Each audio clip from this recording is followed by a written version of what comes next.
محمد عمیر حمزہ پاری واقع سے عرض کر رہا ہوں، میرا سوال ہے کہ بعض لوگ اس بات پر بدشگونی کیا کرتے ہیں کہ اگر سفر کے پہلے دن یا پہلے 13 دن میں کہیں جانا پڑے تو اس کام میں اٹک جائیں گے یا روزانہ جانا پڑے گا، اگر سفر کے پہلے 13 دنوں میں کوئی برتن ٹوٹ جائے تو آپ کوئی نہ کوئی روزانہ نقصان ہوتا رہے گا، تو کیا یہ بدشگونی جائز ہے؟ کیا اس میں اسلام کی کیا رہنمائی کرتا ہے؟ ہماری برائے کرم جواب عنایت فرمائیں۔ بالکل غلط ہے، اس طرح بدشگونی لینا ہی جائز نہیں ہے، تو ایسا سمجھنا بالکل غلط ہے۔ در حقیقت انسان اگر غور کرے تو وہ ہر وقت سفر کے اندر ہی ہے، یہ آخرت کی جانب انسان کی زندگی ایک سفر ہے، تو اس کی طرف جو ہے وہ انسان کو توجہ دینی چاہیے۔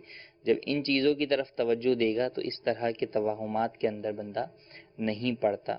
کیا آپ یہ سمجھتے ہیں کہ واقعی جو سفر کرتا ہے تو وہ پورا ماہ سفر جو ہے وہ سفر میں ہی گزارتا رہتا ہے؟ اگر کسی کے ساتھ کبھی کوئی اس طرح کا واقعہ ہو گیا تو اس کا یہ مطلب ہرگز نہیں کہ چونکہ اس نے پہلی تاریخ کو سفر کیا تھا اس لیے جناب والا اب پوری مہینے ہی وہ سفر کر رہا ہے، تو ایسا ہرگز نہیں ہے۔ یوں ہی برتن ٹوٹنے کا معاملہ کہ برتن جو ہے وہ کسی حادثاتی طور پر جو ہے وہ ٹوٹ گیا، تو اب اس کا اس بات سے کوئی تعلق نہیں ہے کہ نہیں جناب اب یہ پورے سال یا پورے مہینے ہی یہ کام ہوتا رہے گا، تو ایسا سمجھنا جو ہے وہ بالکل غلط ہے، اس کی کوئی حقیقت نہیں ہے۔